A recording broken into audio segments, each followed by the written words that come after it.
Welcome back, everybody.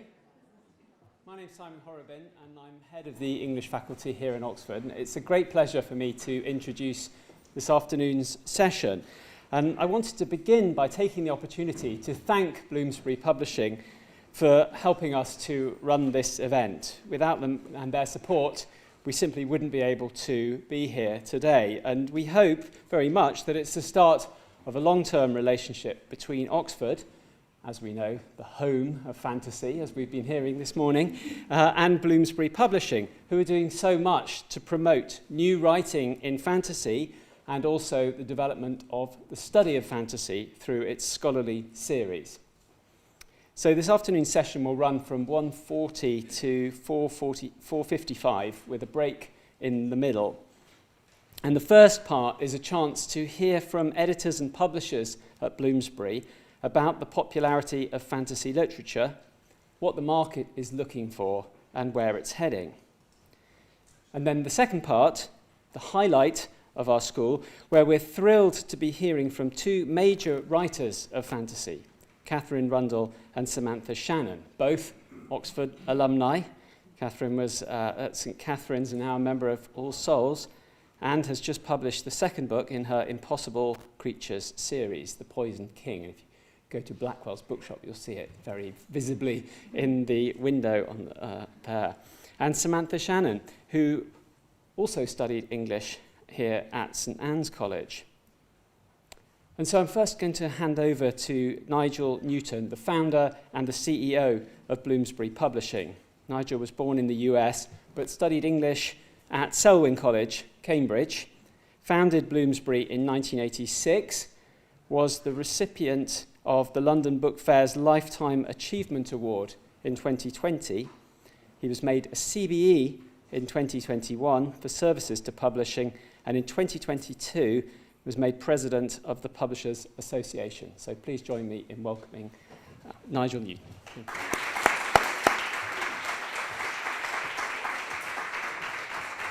Well, thank you very much, Simon. And good afternoon and welcome to the Bloomsbury session, where we're going to tell you how to harness all of that great wisdom from academics and the authors you'll hear from later to become published authors yourselves, we hope. I am very excited to be here because from the minute this idea was proposed to me, I thought, what a great idea. Look at those two words, Oxford and Bloomsbury. What do they have in common? They are place names. They are place names that have great resonance because of all of the greatness that's happened within their neighborhood. So when I named Bloomsbury in I guess about 1985, a year before we launched, I was trying to channel all the goodwill and the resonance of the many book publishers who had inhabited Bedford Square in the heart of the London neighborhood of Bloomsbury, not, as you may imagine, a reference to Vanessa Bell and Virginia Woolf in the Bloomsbury group, but at that time, before publishing became as kind of conglomerate as it now is, most publishers were in this one square. So in a nutshell, we became then. Our mission from the outset was to publish books of excellence and originality, and that remains our mission 40 years later. There is no better place to explore that than here in Oxford, in this beautiful and literate city with such a mix of highly talented authors based here, leading academics, ardent readers, and intelligent, curious students at the Oxford Bloomsbury Fantasy Summer School. Attending 2 or 3 of the lectures this morning, I felt right at home because, as Simon said, I also studied English. It's not, as they try to tell you, a hopeless degree that won't get you a job at Microsoft. It's the best degree, and keep on studying. But I was fascinated by how literary critics come and go. In my day, F.R. Leavis was the holy grail, and I think most of you have never heard of him. But anyway, so It is impossible to ignore Oxford's place in the making of the modern fantasy canon, as we were learning this morning from Lewis Carroll to Tolkien to Pullman to Bloomsbury's own authors, Samantha Shannon and Catherine Rundell, who you will be lucky enough to hear from. In great fantasy writing, originality and excellence are the watchwords, those books that take over your imagination, building their own profoundly imagined reality that stays vividly with you long after you've finished reading it. Now, one of my favorite stories from the publishing side of the history of fantasy is that in 1936, J.R.R. Tolkien submitted The Hobbit for publication to the great publishing house of George Allen and Unwin. Sir Stanley Unwin paid his 10-year-old son Rayner a few pence to write a report on the manuscript. Rayner's favorable response prompted Unwin to publish the book, and the rest is history. I was tickled by the similarity of this story to the origins of Harry Potter. I took the typescript home, which had been given to me with such huge enthusiasm by our children's publishing director, Barry Cunningham. I couldn't be bothered to read it myself and gave it to my then 8-year-old daughter, Alice, who came down the stairs an hour later in a state of being totally transfixed. She said it was so much better than anything else I'd shown her. And on the strength of that and the unanimous support of my 8 colleagues led by Barry Cunningham at the editorial meeting, which I chaired in those days, I authorized an advance of £1,500. Joe's agent, on the other hand, Christopher Little, played hardball and pushed Barry up to £2,000. Bloomsbury itself began as a fantasy, I suppose you could say, imagined by me and later my 3 co-founders once I got them on board, all of us avid readers working in other publishing houses and wanting to invent something different. Together with our authors, we built something real and are now about to celebrate next year our 40th anniversary of independent publishing in an era when all 10 of the largest publishers, as they were in 1986 when we began, have been taken over by foreign-owned media conglomerates, many of them controlled by wealthy private European families. Over those years, we published culturally important and best-selling books that sit in what you might call the fantasy genre, including authors like Margaret Atwood, Alan Moore, and J.K. Rowling, whose once-in-a-lifetime success changed our world completely and shaped the minds of generations of readers. And also Susanna Clarke's extraordinarily brilliant Jonathan Strange and Mr. Norrell, Madeline Miller's wondrously imagined bestseller Circe, rooted in Greek myth, following her astonishing The Song of Achilles, which was the toast of book talk, followed by George Saunders' Booker Prize winning Lincoln in the Bardo. What an extraordinary novel of the imagination that is. And then Sarah J. Maas, who wielded her enchanted pen and carved out a whole new genre of romantasy, a word invented by Bloomsbury's marketing supremo Kathleen Farrar, with Sarah J. Maas setting the world alight with a passion for reading, becoming the best-selling author in the world in 2024 in both the UK and the US as well, which is itself quite extraordinary. Sometimes I have to pinch myself that Harry Potter should have been followed at Bloomsbury by Sarah J. Maas, and my debt of gratitude to the Bloomsbury editor in New York who noticed Sarah's large online following as a self-published author and got in touch with her after reading the first book is enormous.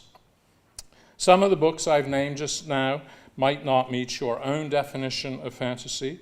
There are subgenres and books which are fantasy adjacent, if you like, even haunted by the spirits of fantasy. As publishers, we love books which burst out of their genres to reach the widest possible audience, as so many of these great works have. This afternoon is about the fantasy of today, not of the past, as you've been hearing this morning. Commercially, it's a hot area of the market in the UK and internationally. There isn't a big publisher which hasn't started a new science fiction and fantasy list since the extraordinary runaway success of the 16 novels of Sarah J. Maas. There is a strong and thriving sense of community and connection among fantasy readers, where the good side of social media is evidenced in their support for emerging talent and improved representation. Book talk has been very important. Fantasy fans have also led the demand for more beautifully produced physical books, handsome, illustrated, and collectible. Bloomsbury itself is launching a dedicated fantasy imprint this autumn called Bloomsbury Archer, under the direction of our fantasy-obsessed publisher, Vicky, Leech, Mateos, who you will be hearing from shortly. This new imprint will publish books across the full constellation of science fiction and fantasy. And to explain the imprint name, Archer, you may have noticed that Bloomsbury's colophon on the side of every book is Diana, the Roman goddess of hunting, with her bow pulled very helpfully back into a B for Bloomsbury. It's hard to conceive how she could have imagined that all those centuries, millennia before, as she hunts for the greatest writers of today. Not to kill them, of course, but to offer them contracts. We have already heard from a number of academics and specialists in the field today, among them that wonderful talk by Sarah Mugel. Rana, an early Bloomsbury Archer author whose debut fantasy, Dawn of the Firebird, will be published by us and with great pride in December. I loved her take on the non-Judeo-Christian traditions of storytelling and fable and fantasy. This afternoon, you will be lucky enough to hear, as Simon has adumbrated from our own stars, Samantha Shannon, her Among the Burning Flowers, the latest in her blockbuster Roots of Chaos series, shot straight to number 5 in the Sunday Times bestseller list when it was published last week. I was fortunate to spend part of the weekend with Samantha Shannon at a literary festival. Did you know that the Queen of England has her own literary festival called the Queen's Reading Room?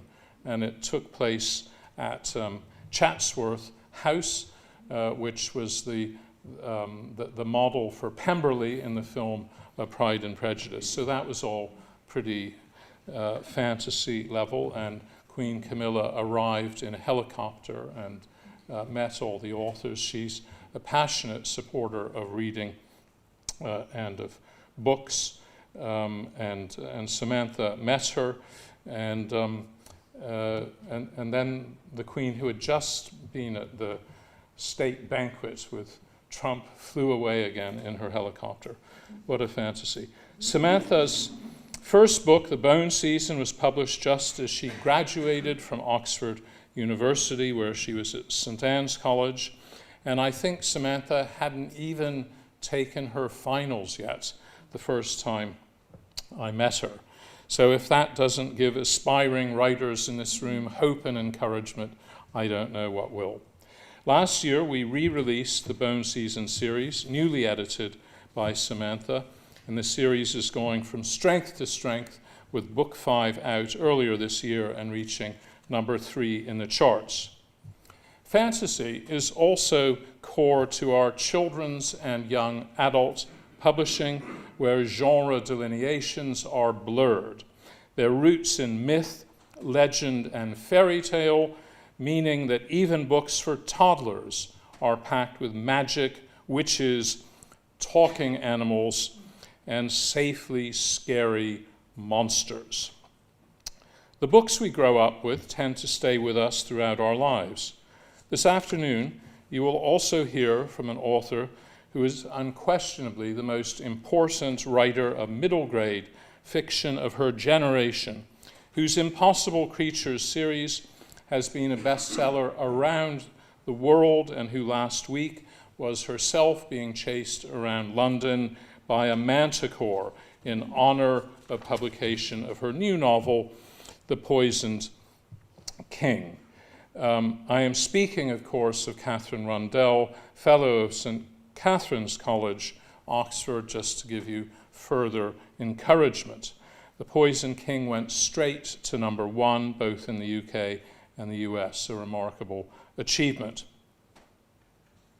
Fantasy is also now providing rich material for study, as this occasion itself is such clear evidence of. Bloomsbury's Academic Publishing Division is also leading the way. Bloomsbury is the most unusual publisher in combining academic and general publishing. That is our secret weapon, and other people don't do that. The Bloomsbury Perspectives in Fantasy series was the first scholarly series to focus exclusively on fantasy scholarship. We expanded our output in fantasy because there was such significant growth in the number of courses and modules on the study of fantasy and the writing in the fantasy mode across the globe. As aspiring writers among you might know, you must seek out the Writers and Artists Yearbook, the team from which helped pull together this event with their colleagues from Oxford.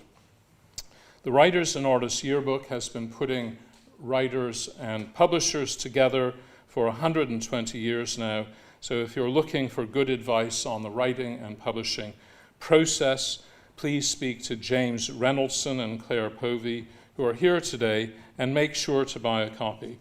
Here is an interesting fact. Did you know that J.K. Rowling found her literary agent, the aforementioned Christopher Little, through the Writers and Artists Yearbook? I think she said she chose him because she liked his name, because it reminded her of Christopher Robin. Jo even wrote the foreword to the 1999 edition of the Writers and Artists Yearbook, in which she said, "Nearly 3 years later, and a long way from Oporto, I had almost finished writing Harry Potter and the Philosopher's Stone. I felt oddly as though I was setting out on a blind date as I took a copy of the Writers and Artists Yearbook from the shelf in Edinburgh's Central Library. My friend Paul, who had recommended it, was right, and the yearbook answered my every question, and after I had read and reread the invaluable advice on preparing a manuscript and noted the time lapse between sending the book and getting a response, I made 2 lists, one of publishers and one of authors. And so it is with considerably more cheer in my voice than Paul had in his that I now tell unpublished authors everywhere, Writers and Artists Yearbook. That's what you need." And I'm running over time. Would you like me to carry on, or shall I? It is time for the panel now, but if you do... This is going to be better than anything they say. Okay. You may be wondering what our predictions are for the fantasy market as publishers. We see big brands getting bigger still, see what I mean? Though still with room for growth among debuts. There will be more cross-pollination and the rise of subgenres, each with their own particular tones, readerships, and buying habits. In terms of next genre trends, there are murmurs of a return of dystopia, hurrah, calls for more epic plot and world building rather than emotionally centered fantasy, and publishing has long been looking for the next king of horror. We were expecting high finishes appreciated in physical editions, spreading into other genres also, and it will be interesting to see how the current market for low-cost, self-published, Amazon-driven fantasy develops and whether it continues to feel quite distinct. We're in the final stretch. In conclusion, I hope you get a lot out of this afternoon. Whether you are an aspiring author or publisher or academic, drawing on my own life experience, it's all about hard work, dedication, luck, and resilience. I was chatting to an old school friend in America last month who is the head of neurosurgery at the Mayo Clinic in Rochester and the dean of their 3 medical schools. And he said he's now performed 10,000 brain operations, which is quite staggering.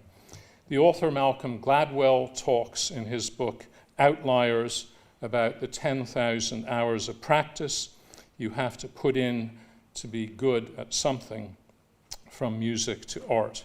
It sounds a bit frightening, but it works, though I'm not sure I can claim to have done 10,000 of anything except possibly eating lunch. Thank you for a very good lunch. I'm sure you will all go forth with a little bit of magic sprinkled on you as a result of your decision to attend this perfect fantasy school, and that some bits of it will stay with you forever and help ease you into your new persona as the next J.R.R. Tolkien. Thank you.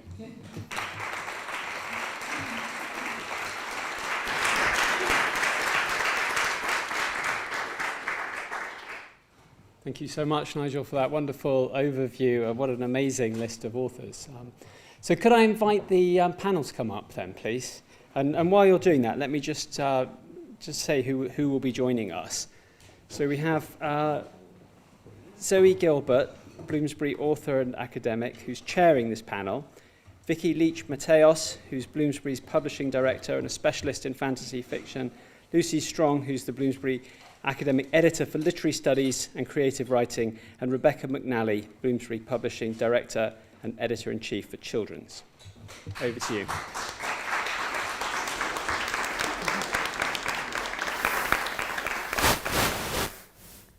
Hello everybody, thank you for coming. I hope you can hear us all fine in here. If you can't, please wave. Hold it close. We will be passing the mic, thank you.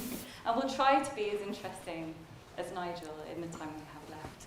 I'm Zoe Gilbert. I am an author of fiction that sort of glides between fantasy genres at Bloomsbury, but I'm here to introduce publishing directors and commissioning editors who can tell you all about the state of fantasy and hopefully what they're looking for.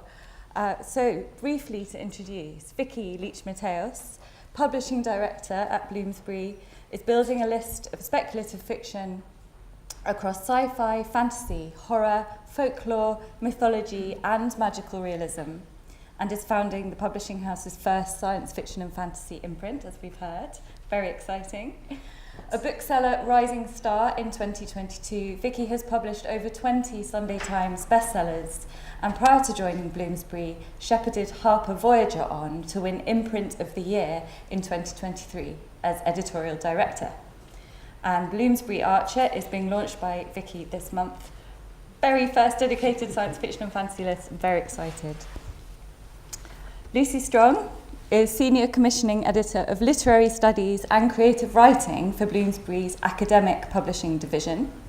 She's published critical and scholarly books on genres ranging from fantasy and science fiction to horror and crime studies, as well as their intersection with creative writing. She's worked with authors and editors from across the academic landscape, most recently with series editors Dimitra Fimi, Matthew Sangster and Brian Atterbury on the Perspectives on Fantasy series. A fantasy file since she could read, Lucy has been lucky enough to edit books on world building, writing fantasy fiction, the history of the genre, and also how sci-fi and fantasy writers can have an impact on real-world disaster planning and prevention. And Rebecca McNally is Publishing Director and Editor-in-Chief at Bloomsbury Children's Books. Rebecca leads the Children's Trade Publishing Division of Bloomsbury, which she joined over a decade ago, having previously held roles at Macmillan Children's Books and Puffin. Her career has been influenced by having a librarian mum and by many amazing role models in children's publishing. She believes that great children's books make you keep your eyes and mind wide open and are the very best antidote to cynicism. Cheers to that. Bloomsbury won Children's Publisher of the Year at the 2024 British Book Awards, and they publish best-selling and award-winning books for all ages, from preschool to young adult. So thank you all for being here. And before we dive into the nitty-gritty, I wondered if you'd each give me a sentence on which aspect of fantasy you personally find most interesting. And I'm going to pass this mic. That's a big question. I think closer. If I get any closer, Nigel, I'm gonna. Anyway, I think the fact that it can just open your eyes. I think fantasy can. It's what Emily Dickinson says: "Tell the truth, but tell it slant." You can talk about so much in our world, how it can be changed, how it can be bettered, and just that's probably for me what I find the most fascinating about it. I think. I think about this with two hats. One hat is the necessary commercial hat of a publisher. And what really excites me is having a brilliant fantasy book that I think will sell lots and lots of copies. And then alongside that, there's the magical power that book will have to shape a child's imagination, to give them the tools to travel through the world, to see opportunities for resilience and hope where it may not naturally be there. So I think about both those things when I'm reading books to acquire and the books that I've read and shaped me. Obviously dragons are the best thing about fantasy. But quite apart from that, I think one of the things I love about it most as a genre is that it feels like a community genre. It feels like a space where people enjoy together. There's a reason people learn Klingon and Elfish, and I think it's because it's about creating a setting that then you can share, and it's about radical empathy. It's about creating secondary spaces in order to create new realities with each other. I think that's the reason, one of the many reasons, why fan fiction and cons and cosplay are hallmarks of this genre, and less so in crime. I hate to think of what crime cosplay looks like. Yeah, I think it's about community, and I think that's maybe the most special thing about it. Thank you. Thank you all. So, what do we mean when we talk about fantasy? It's a huge question, and it has so many subgenres. But I suppose specifically from a publishing perspective, could you talk a little bit about how we do differentiate these stories and also make sure that we find the right audiences for them? Do you want to start, you kind of from more the fiction side of things than me? I got this. Every subgenre, from sort of cozy to steampunk and so on, demands something different of its readers and asks different questions. And I think approaching it from a publisher's perspective is often about trying to anticipate what a reader wants and what a reader is hoping to get and what's lacking in the market in terms of those demands and those questions. Are you looking to the future? Are you looking to the past? What element of the past and how? So I think particularly when I'm looking at what trends are coming and what elements and subgenres of fantasy are coming, I'm trying to anticipate sometimes what direction we're swinging in, from say cozy to romantasy, say from high fantasy over to science fiction and back again. You know, what are the responses? What are the demands on the reader? So I'm thinking in that sense intuitively as a publisher, rather than necessarily aesthetically about genres and subgenres. I find this question actually very difficult, because I had this revelation about 20 years ago when we were pitching to an author, We were trying to buy their really, really brilliant book. And I went into it thinking, I'm not really a fantasy reader. And then I looked back at all the books I had read as a child and loved so ardently as a child, and realised I think that children's books are more flexitarian when it comes to fantasy. And I think children are often broader and more open in their reading habits and less genre-specific. The trade itself, commercially, is a little bit allergic to genre words, particularly science fiction. You have to be very careful with that word. And I think fantasy is a really, really broad category. And what it means to me is that there is an element of another world that may mirror ours, but it could be coming into ours. We could be in another world. It's a way of exploring ideas and experiencing things that perhaps are beyond the everyday reality you live, and expanding your mind and imagination. I don't think there's anything more specific to it than that for me. Just thinking about fantasy scholarship and kind of what we were trying to do with the books that we publish. Fantasy's always been in flux. It's always changed, it's reshaped itself, it's reshaped itself, it's drawn on fairy tales and folklore, and expanded and changed it in new ways. So what I'm really excited about, certainly in the scholarship field, is what are the parameters of fantasy, meaning not just in terms of genre, but in terms of what does a fantasy text look like now? Can a fantasy text be fan fiction? Can it be a D&D campaign that someone's written? And so that's, I think, what I think is really exciting. It's not just about literature anymore. It straddles all sorts of mediums. And what are the possibilities of it? What can fantasy tell us about our world? What can fantasy tell us? And genre tell us about, classifications and things like that. So that for me is what I see fantasy as very kind of mutable, but also exciting as well.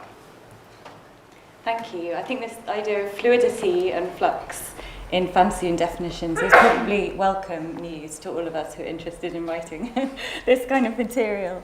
So I'm going to jump us onto craft and finding new stories now and ask you, what attracts you to a fantasy story, again, as from a publishing perspective? So what's a key list of things you keep an eye out for, I suppose, when receiving new submissions?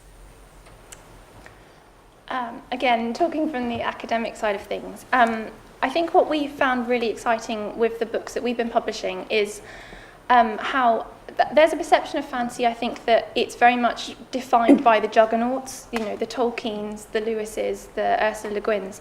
And whilst they've been fantastic in championing fantasy and sort of being somewhat the originators of it, what I love is that ability to find nuance and how digging into fantasy scholarship can really bring out new voices. For example, we've got a book in our series on William Hope Hodgson, who was quite influential in terms of weird fiction, but completely eclipsed by the likes of Lovecraft. So what I'm really excited about is that ability to make a picture that's much more richer than I think it's initially perceived to be. So that for me is what really attracts me in terms of fantasy scholarship.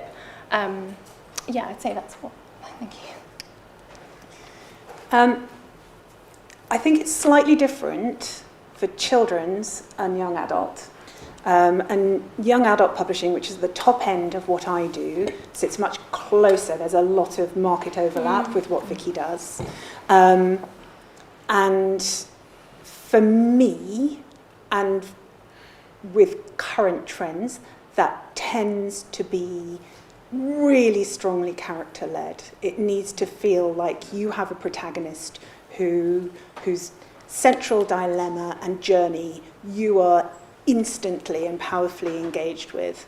And there can be complex, wonderful, immensely imaginative world building around it, but most YA fantasy that really catches light is character first. In middle grade and at the younger end of things, I think The most important thing is that your fantasy world and characters feel real, that they are vividly imagined, that they are immediate, that you can smell things, you can taste things. You can feel that you are there with whoever the avatar for you as a reader is in the story. And you don't need a map to find your way through it. You don't need to spend a long time familiarising yourself with the rules of the world. That should happen naturally. As a writer, you need to build out those rules and really understand them. You need your maps. You need to have it all worked out, and you can work that out as you go and go back and infill. But it doesn't all need to be there on the page, because we need to be able to take it for granted as a reader. I think the feasts are better in middle grade fantasy. They so are. Redwall, for example. Redwall! Yeah, I think when it's hard to say I don't look for character in the setting. I do. Those things are really important. I suppose what distinguishes really good fantasy from really great fantasy for me is writing that feels like it has, maybe not an objective, but a perspective, a viewpoint, a direction, where I can see that the world building from the magical system through to the protagonist's arc are all tied together to tell the reader something really new, or something really familiar, or something really true about the author's experience or about the world that we're in today. And I think when that comes through, and doesn't necessarily need to be explicitly placed within the pitch from an agent, but when that comes through really clearly, be it in the first paragraph or in the kind of blurb or in the synopsis, I'm properly hooked. Because I can work with a debut author, as long as there's a spark there and obviously talent in writing, I can work to refine something, we can bring out something great. But the idea of being able to communicate something true about the world that we live in, or about their perspective or lived experience through unreality, is so beguiling to me. I think that is at the heart of like wanting to travel as part of loving fantasy, of wanting to explore, of wanting to go somewhere new, be it in the past, be it in your own life and your own mythologies, or somewhere entirely separate to your own experience.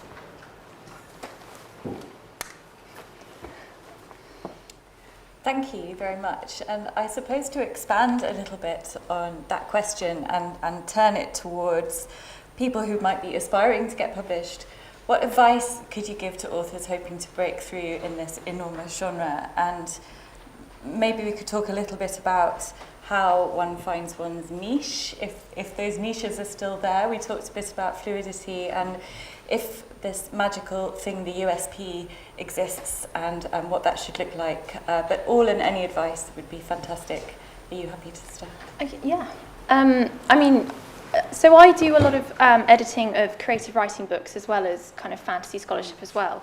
And just thinking about the things that come up again and again. There is so much focus, certainly in fantasy, on world building. And for me, well, I can probably recommend a few books actually. There's a few on the desk out there if you want to go and check them out. But Wonder Book by Jeff Vandermeer, it's not one of ours, but it's really, really in-depth on every aspect of fantasy writing. And there's a great section on world building in that.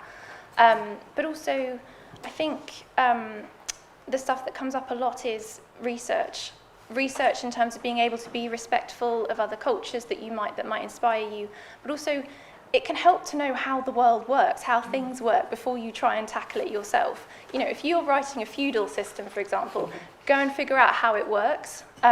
So things like that. And also, for me, it's that thing where it doesn't look like a monolith. So culture is rich and varied, and if you're seeing a world where everyone looks the same and acts the same, let's look at Tolkien's orcs. There's meant to be free will in this world, yet they're all evil. So I think it's that ability to, yes, state what the standard status quo is, but then figure out what the violations are afterwards, because it's that ability to have a world that feels rich, because nothing is consistent.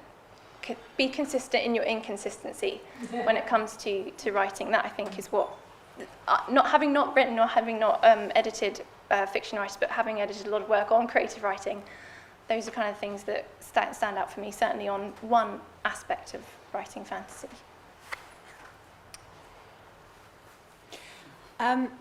How many of you are writers? Oh, wow. And how many of you are writers for children or young people?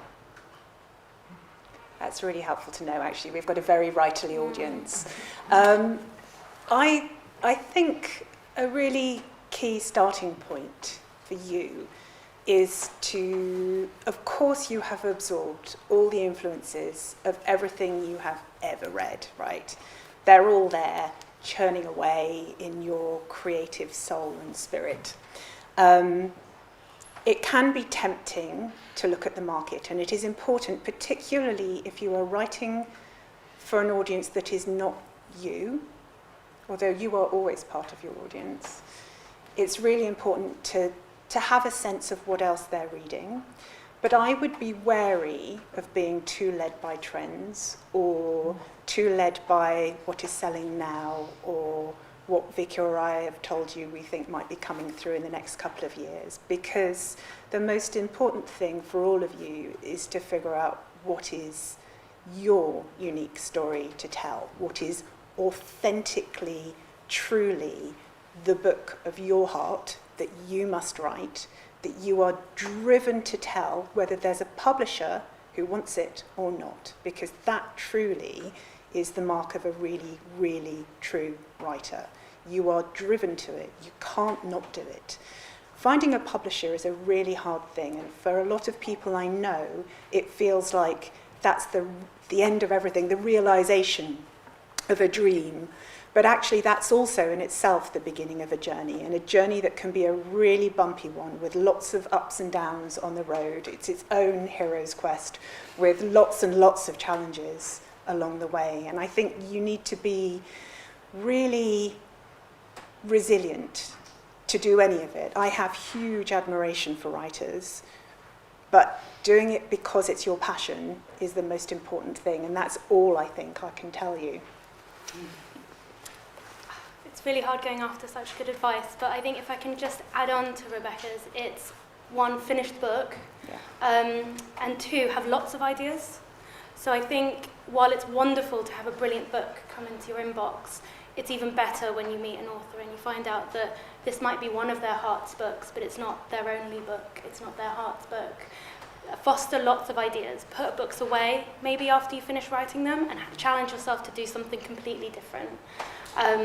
Try to, love your reader and know what they like, but try different things as well. So have lots of ideas, and really can't say it enough, finish the book.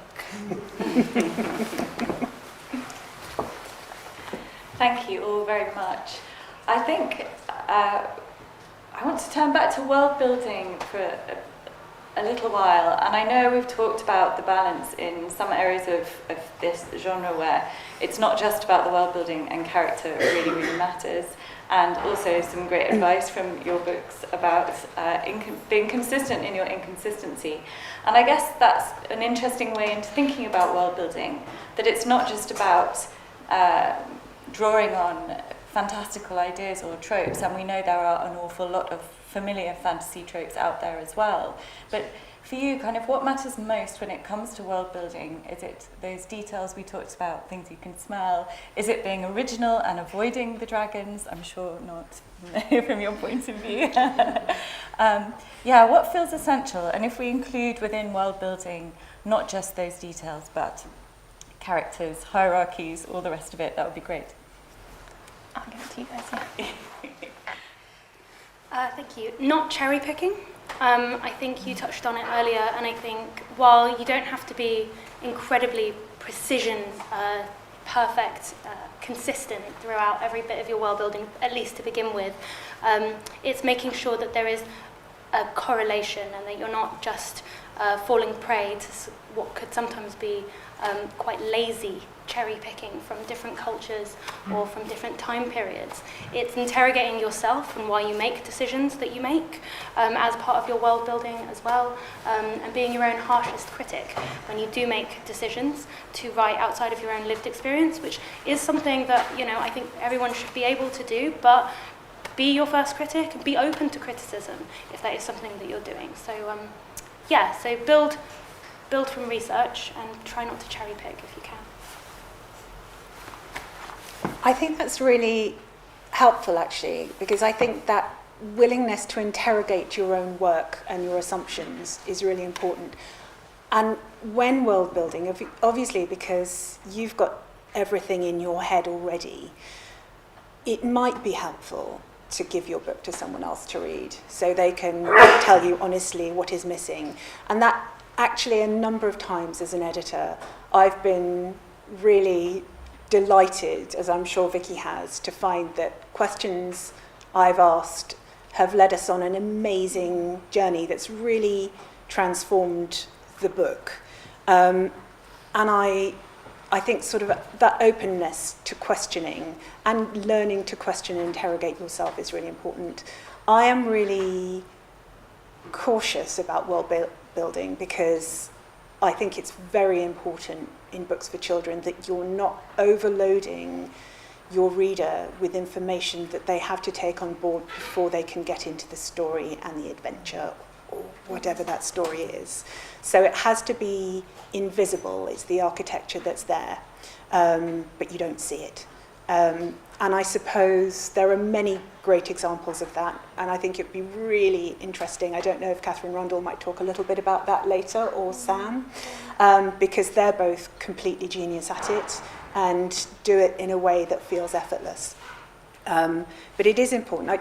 No one is going to be creating something that is completely unique because we're all creatures of the culture we live in. I don't expect uniqueness, but I do expect real signs of individuality and originality in there. And I would hope that you all have the ability to do that. I just thought it might be helpful to round off with something that I hear a lot from creative writing instructors when they're talking to their students about world building, is that you can make yourself think you're writing when you're not. You're just world building and you're procrastinating. So it's that kind of be conscious of just how much of the world the story needs. So let the story lead you in terms of what information about that world you need to know. So, you know, if you've got a scene where the character is using money, you probably should have an idea of what the money is, but you don't need to know the banking system and the, you know, that kind of thing. So it's use the story, the world of the story, the lens of the story and the characters to kind of guide you on what information you need to know before you write. Again, coming from creative writing instructors, not from my own knowledge there, but that comes up a lot as well because it can be so easy to be sidetracked from story and writing and finishing by things like world building, which feels productive when maybe it's not. Can I add something? Please.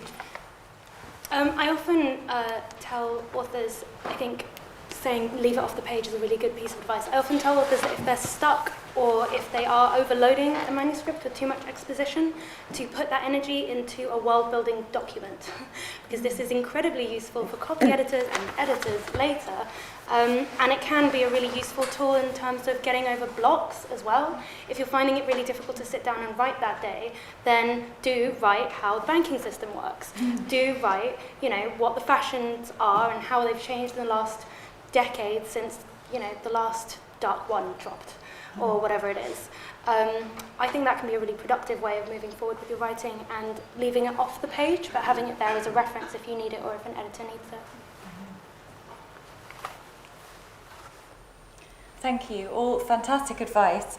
We're going to have time shortly for questions from the audience, so I'm just going to give you a moment to think about what questions you might have and have one final one for you guys, which is really looking at fantasy fiction as a whole and asking why you think it has such lasting power and what it is these stories say about life and human experience that has given it this kind of longevity. I think we've talked a bit about the fluidity of fantasy as a genre, but also the changing relationship with scholarship, for example. It's going to be around for a long time, and it's certainly alive and kicking today. So that sort of persistence that it has and what it's doing for us, I'd love to hear a little bit about what you think about that. I'll let you guys go first.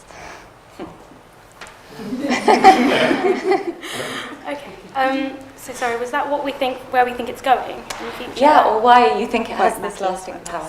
Yeah, I think fantasy has this amazing ability to capture something about the here and now and to isolate an idea, a perspective, and gives the author the opportunity to kind of deliver it with a real crystalline clarity, while also sugaring that pill with adventure and hoards of gold. I think it's the perfect balance of joy and interrogation, and I don't think we've ever needed that more than we need both those things now. So I think, yeah, escape and questioning. I was thinking about this and thinking about children's books specifically. And fantasy has been a hugely important part of children's books as an area of publishing since the very beginning, if you ignore sort of really obvious morality stories and instructive stories. And it does evolve over time, but I think, if you look back, think about E. Nesbit, think about Alan Garner, Susan Cooper, think about Harry Potter, think about Catherine Rundell, the books we're reading now. Consistently, fantasy is a tool. It gives children a world that actually empowers them and gives them agency that they don't have in their real lives.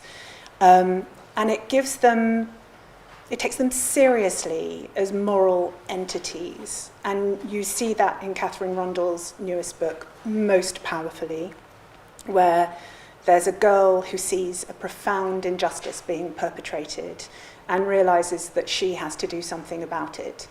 And I think that's an incredibly important message for children, particularly in the world that they live in, where they are fed lies and untruths, where they're trying to navigate adults they can trust and adults they can't. And fantasy consistently has engaged with these subjects in a way that's really powerful and takes children seriously. So I think that's why it's such an enduring form for children. I think it was Tolkien that said fantasy is a human right. And I think when I think of that quote, I think of the fact that fantasy, very broadly speaking, is on a global scale. You'll get writers who are creating worlds, they're creating religions, they're creating reality, how matter works within that reality. And so they're building worlds and they're creating worlds, but they're also mapping and showing us how the world can be otherwise and how it can be changed and how oppressive regimes, for example, can be completely destroyed. Looking at R.F. Kuang's Babel, for example, we were talking about earlier, she destabilizes empire in the space of her book. And I think, what other than a speculative mode can you do something like that?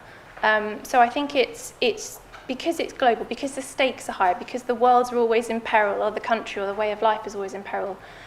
There's this ability to completely rip up the rule book and do something different and show how the world can be otherwise, while still very much paying homage to the world the way it is. So for me, that's why I think fantasy is constantly in people's imaginations. It's what's so popular. I think it's the fact that it's a human right, and world building is important, and it can just change the way we think of things and maybe give us a roadmap for how we might change things in the future. Thank you. I don't think I've ever felt quite so excited about fantasy as after those descriptions. Wonderful.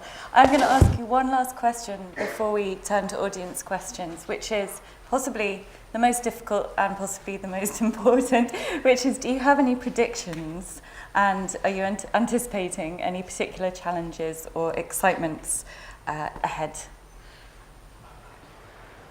Just in terms of academia and what I'm seeing, as I said, what the fantasy text looks like, exploring things like that, digging into people whose work has kind of been marginalised for now. I think that is really exciting for me.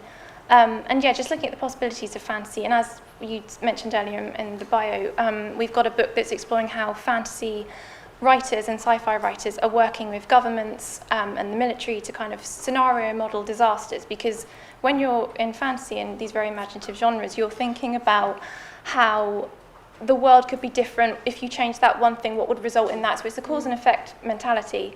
And these fantasy and sci-fi writers were working with people who are actually able to think about, well, if this went wrong in this, in our community here, how do we deal with it? It's worst case scenario modelling and how you deal with it. So I think fantasy has the ability, just that really imaginative way of thinking has the ability to give back to the world and change how it can maybe move forward. So distracted by that. I'm not sure if you are all aware of the really, really serious challenges that we face in the kind of reading for pleasure space for children at the moment. It's very, very significant. Less than a third of children now report reading for pleasure on a regular basis. Over 800 libraries have closed over the past, I think it's 10 years. What else? 1 in 7 primary schools doesn't have a dedicated library or library space. And there is a real challenge for us as a culture around the value we place on books and reading. And alongside that, I think, the value we place on childhood itself. As publishers, we are all working incredibly hard to address that. And one of the things we've seen is a sort of really significant decline in immersive reading. So kids are reading very similar books when they're 11, 12 as they were when they were 7, 8.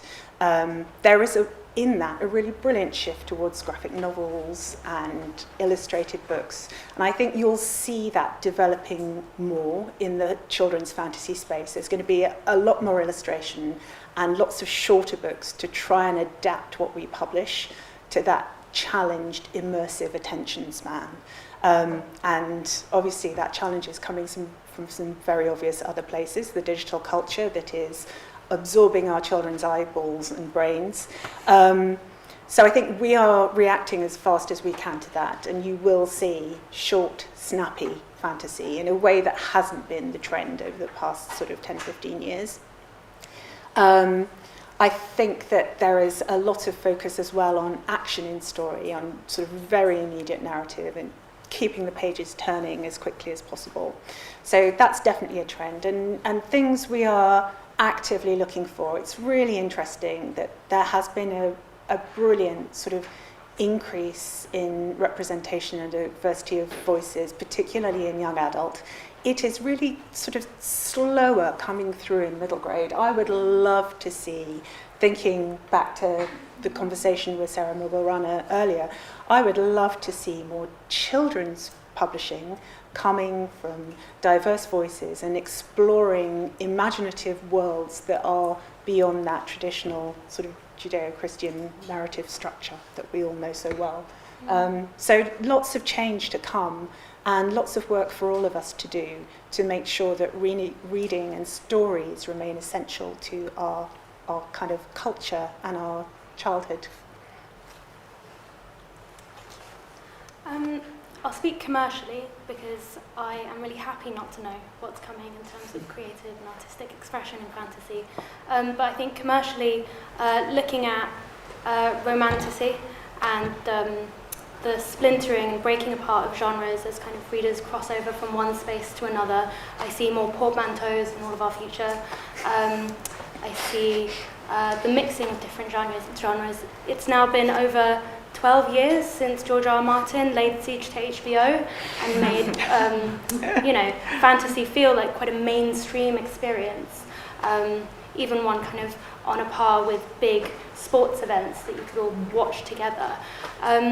I think before that, for some years, it felt a little bit out in the deserts in quite a Juney way. It felt like something that belonged to people on the outskirts of mainstream culture. So that's ending, and as it moves closer to the mainstream, I do think that we'll see people kind of question and come at it from different perspectives, and I think we'll see the merging of different genres, and therefore maybe the breaking apart of what we think of as fantasy as a monolith with, Tolkien on Mount Fuji, Tolkien as Mount Fuji, Tolkien on Mount Fuji. So I see a real blending in the future, probably. Commercially speaking, and I get really excited by that because I think from the meeting of all these different spaces and disciplines will come something quite new, and hopefully new voices and perspectives too. Thank you all so much. We now have about 15 minutes for audience questions. Are we having a roving mic? Fantastic. So please stick your hand in the air and someone will come with the mic. We could start here. Hi, thank you so much. It was a fantastic panel. So in my day job, I'm a magazine editor, and I know that whenever I get an article across my desk, it often comes out completely new, probably about 1,000 words shorter.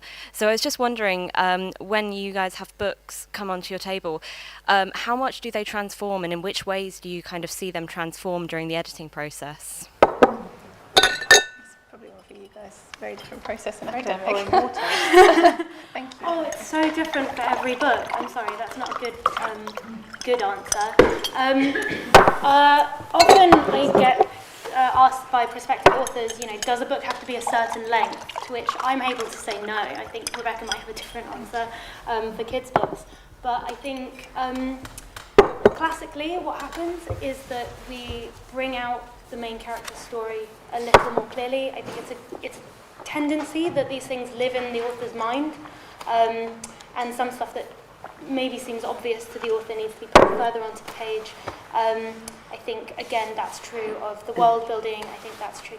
Very rarely when I ask the question of why does something occur in a world, because it's not on the page, does the author not have an answer ready there for it? It's all in their head. So I think generally the process of editing is a bringing down from the author's mind and a meeting on the page that is a little bit closer to where the reader will experience the story. But it's rarely like as simple as cutting words or adding them.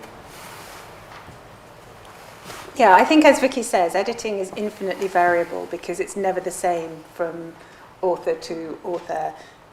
And as an editor, you often are quite able to evolve your style slightly depending who you're working with. So, and it can take time to build that relationship, and it may evolve over a long working relationship too. So it may be at the beginning that you feel like you really, as an editor, need to show that you've done your homework, and you'll write like a 20-page editorial letter and sort of send a manuscript which has many, many notes to show that you really have been paying attention. Love this. And exactly, it's sort of the positives as well as the difficult questions. And that can evolve to, after a first draft, you have a conversation and then the author goes off to rewrite on the basis of a conversation. It really changes. And that trust is essential. And a book can evolve very significantly. It's more likely that a massive evolution will happen on a second or third book on a contract, because generally the first book on the contract is the one that you've read to acquire it. And you will still expect to do some editorial work on it. You will still, and sometimes you'll want to feed that in as part of the negotiation as well, because you don't want the author to land thinking, oh gosh, I'm a genius, it's done. You need to know that the openness to that work is there. But books do change a lot in the editorial process. And that's where also the questions of luck, the serendipity of your book landing on the right desk at the right time, it's making that book is making a connection with the editor that means they want to engage with it and they're excited by it. It's not competing with something very similar or has a similar theme that they already have on their list. There's so much kind of good fortune that is essential to the publishing process too. I don't think my side of things is that pertinent here, but I think the wonderful thing about academic publishing is that you get to sound out your audience before you put the book out, because you get peer review, you get the insight of people like series editors. So in that regard, things change, but really only for the better, because you get a wonderful amount of insight into one particular work. But I think it's more kind of the fiction side of things that was being talked about there, but that's fine. Thank you. Another question? Yes, over here.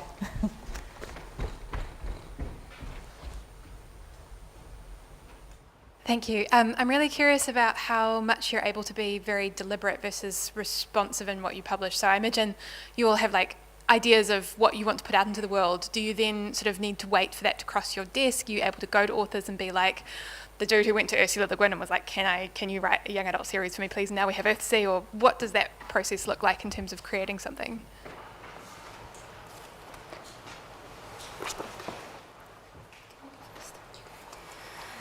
It's a bit of both. I do sometimes, I'm not averse to a bit of stalking of an author, saying like, can I have this, can I have this? I think you do a great job of this. But often it is about identifying gaps in the market and then lying in wait, frustratingly.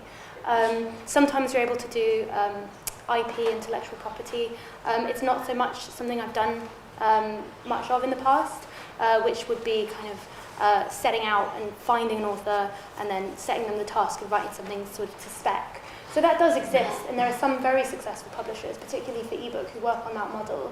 But I think in the more traditional vein, it is a case of trying to anticipate where the market goes and then sort of lying in wait for a book that probably won't be exactly what you're looking for, but will be hopefully just what you need. So I think it's a little bit of that, with just a nice bit of poaching and stalking as well, sprinkled in there, commercially aggressive behaviours too. Yeah, I think it works both ways. And in children's publishing, we are often thinking really hard about audiences and who is and isn't being served by something that's successful at the moment. So you might see something that's really brilliantly successful that's predominantly for a girl audience, and you'd be like, where's the one for boys? And you might therefore go away and try and sort of find the right person to write that for you and approach them. Or you might even try to develop a concept that you go to an author with. Any author you're approaching with something like that needs to have the experience, and you need to know that they can deliver it. And there have been points in my career, a long, long time ago, where we unashamedly did what we called parallel concept development. So, for example, when Vicky mentioned him earlier, the great Brian Jakes' Redwall series was at its peak, we were like, we need a mice in skirts, and developed something with an author that was deliberately shorter and younger, but was talking mice. There wasn't an abbey. There were some feasts. And I think you're kind of spotting a gap in the market, something that isn't being served, but there's something already that works. And I think there is less of that. We're much more scrupulous now, perhaps, than we once were. And I think another thing that has changed in children's publishing is the role of the author themselves as promoters of their work. And so also 20, 25 years ago, there were quite a lot of packagers who would come up with a concept, own the IP,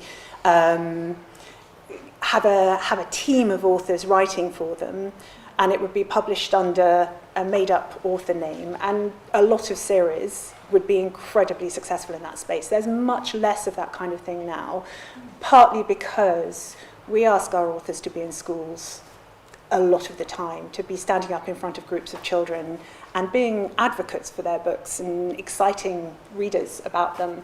And that has unexpectedly become part of the job. So I think that is also something to bear in mind when thinking about children's publishing. It's not like an absolutely essential thing, but it is really helpful if you are able to sort of talk about your books eloquently and excitingly to young audiences. Sorry, I wonder if that's an exciting underlying thing there, because that's true in trade publishing as well, that the author's role, you know, that we often ask them to step forward in a way that wasn't as crucial, maybe in a time before social media or in a time before, you know, multi-stop tours. Sorry, Samantha, if you're in the room. But I wonder if, as AI and as authorship sort of starts to seemingly recede in importance, the parallel of that is kind of the clear importance that authors have in the minds of readers. You only have to look at signing queues to see the truth of that. And that's something that maybe those two things haven't maybe been put together in my mind before, but felt very present when you were just speaking now. Was that an epiphany moment? Yeah, right Amazing.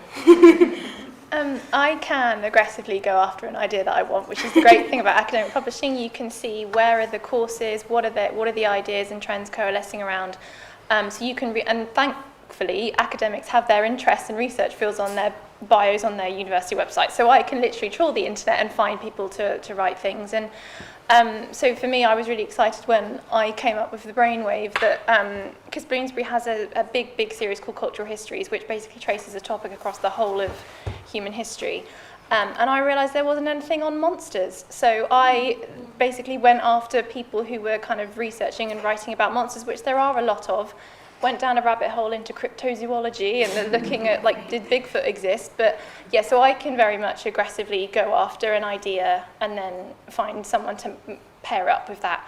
And I normally get to say, you're the expert, I want a book on this, how would you do it? And I kind of sell it like it's a fun thing for them to work out. So very different from you. I don't have to be as patient, I can very much be, yes, I need to be very alert to trends and see who's doing what, and so I comb like journals and things like that to see what the new trends are. So very different, I think, in that regard.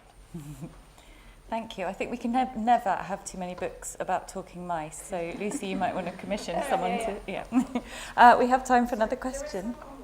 Okay. Sure. Yeah. How will you? Okay. Well, you can read them up. So we actually have a lot of online questions, so I try to condense several topics, and I guess like there are a lot of questions, very specific questions about how to proceed if people want to publish, as in what they're looking for, what are the trends which are especially attractive nowadays. But I guess that also taps into another series of questions where people ask about the broader landscape of fantasy writing, which is not reflected by best-selling books, and sort of also your ideas on kind of why certain trends are so irresistible and which trends are an immediate turn down for a book. I don't know if it makes sense, but... That's a lot to encapsulate in one question. So, immediate no's. Obviously, there are things that would be very challenging to publish in a children's book. So you have to be sure that the content is appropriate for the audience. We very straightforwardly don't put much swearing in books for 8 to 11-year-olds. We're quite cautious about really extreme violence. So that's an immediate no. I think also someone who... there's a fine line, because I understand that you want to show that you have researched the market, but telling me exactly where your book sits in the market actually isn't your job. That's my job to work out. And it doesn't mean I won't read it, but it's a little irritant. I think it is interesting as well, that sort of, yes, there are the bestsellers, and as you say, there are an awful lot of books that are published, so as we said earlier, have reached that point on their journey, but that don't sell very well, and that's really difficult for everybody, but they might find their audience at some point. When we commit to a book, we're committing to the life of the book, and it will have many formats and hopefully a long life. But I don't know, I mean, the process of getting published, I would say it is invaluable to you. Nigel may not appreciate me saying that, but to have an agent who is in your corner and representing your interests, and your agent will, if you pick the right person, they will give you straight, direct advice. They will be with you for your career, and they are there to work for you and to serve your interests. A publisher, we are brilliant, right? We're great at what we do, but we're there to make sure we want to have long creative relationships with our authors, but we also are driven by that commercial imperative too, and I can't pretend we're not. We need the books to sell, because that's what makes them commercially viable, and it's one of the difficult things that we don't maybe talk about very much when we're having these conversations. It really matters that I and my sales team and my marketing team feel that we can sell your book, and if we don't feel that, then we're not the best publisher for it. So true. I think that answer will differ for every publisher, because every publisher approaches books in their own particular way and has a different approach. Some publishers and some imprints, some fantasy imprints are massive, and will take many books that fall within the same subgenre and in the same style, and they will put them out, and they have a dedicated group of readers who buy everything and want to read the same thing over and over again. I think that's not really the Bloomsbury way, typically. Particularly speaking of my list and Rebecca's list, it's a case of making sure that every book complements rather than competes as well. So the quickest and easiest turndowns are when something sits very close to something I've already decided I'm going to be championing, something I've already committed to and pledged to. And I think in some ways those are the best faith no's that I can give, because they aren't necessarily even an indictment on the book itself, but testament to the commitment that I've already made to the authors that I've already taken on board. I think trends come and go. There's a lot of noise about romantasy, and quite rightly so, because the numbers are really big for that kind of erotically, emotionally driven fantasy. But if you look at there's a number 1 to number 10, but if you look at number 50 to number 70, you'll find Abercrombie and Martin, and all of the ones that people say, oh, where's epic fantasy? But you'll find the grimdarks and the epics and the highs are still churning away at that level. I think there's a lot of room for things that don't fall into those two camps. So I suppose in terms of trends, just to echo what's been said before, write your own story. You're the one that's going to have to live with it for many, many years, so you best like it.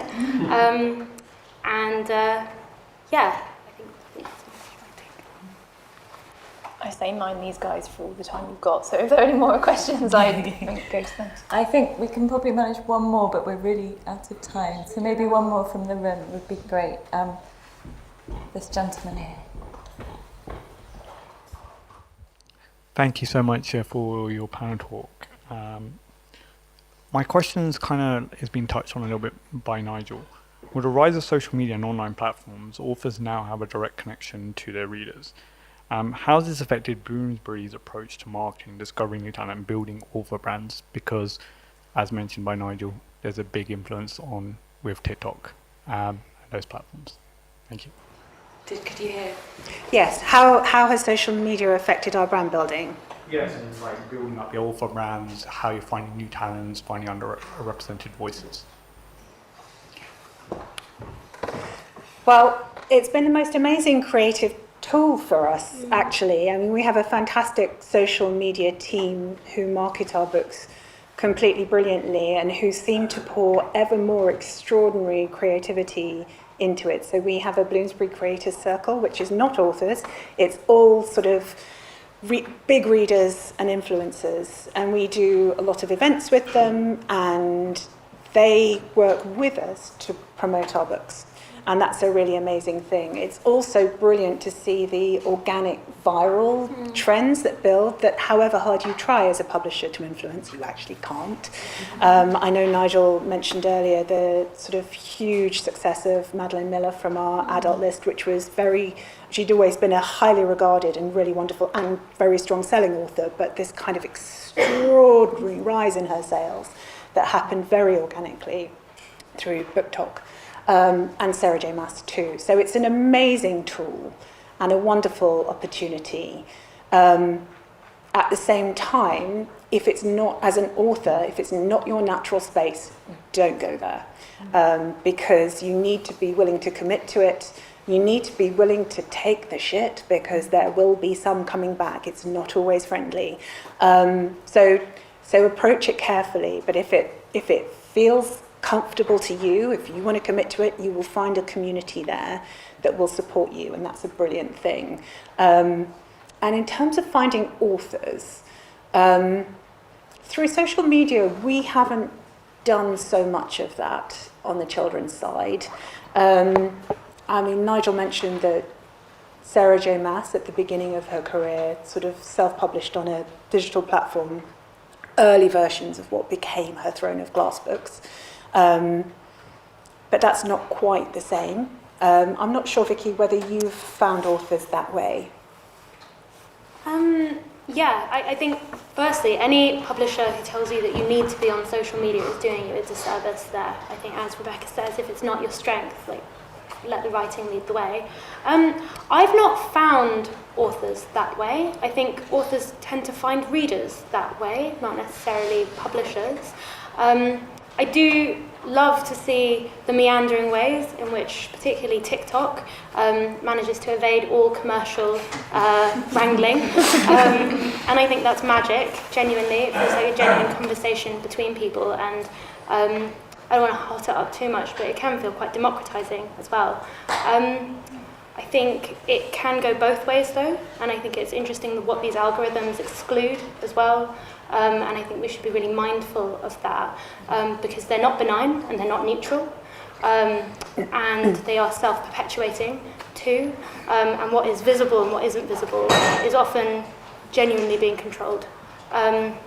So all of which is to say, I think, just to leap off on the Sarah J. Maas point, obviously she was an originator of the romantasy genre, but also an early frontrunner of a current trend that I've been seeing a lot of, and that is dominating the charts, of authors who write in self-published spaces and then seek representation, often from WME, and then that book is then packaged and sent out to publishers, particularly publishers who don't have a long history of publishing in the fantasy space and who are emboldened by that big following or by that momentum that the self-publishing machine can sometimes bring. That's not so much what we've done a lot of at Bloomsbury, not because it's not sometimes really great fiction, but speaking personally, because it doesn't leave much room for an editor. It's often a case of touching it as little as possible and letting it get out there as quickly as possible. But that's an interesting trend that I have seen. And again, there is a democratizing element of that as well, because it does cut out that traditional publishing process of querying and waiting and that slightly frustrating dance between parties. So I'm interested to see where that goes. And I think a lot of that is driven by social media. Social media and academics are sometimes not. Don't mix that well, so that's probably not one for me. Okay, well, thank you all. Thank you for questions. I'm afraid we are out of time. So let's just say a very big thank you to Vicky, Leech, Mateos, Rebecca, McNally, and Lucy Strong. Thanks so much for your insights today.